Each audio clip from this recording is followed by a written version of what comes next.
Doctor Mizanur Rahman Azhari সাহেব একজন, there is none, আর কেউ নেই।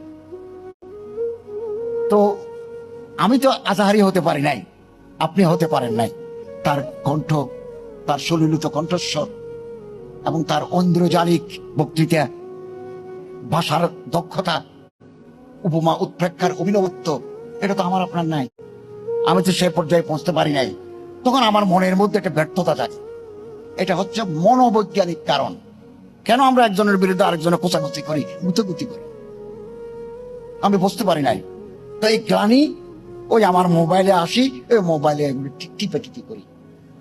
আল্লামা মিজানুর রহমান আজহারি সাহেবের সুনাম খ্যাতি অনেক উপরে। আমি ওখানে জমা পড়ান, ওনার সাথে আমার প্রথম দেখা হয়েছে বহু বছর আগে। তো ওনার খ্যাতি, ওনার যশ, এটা আল্লাহ তাআলার দান। এগুলো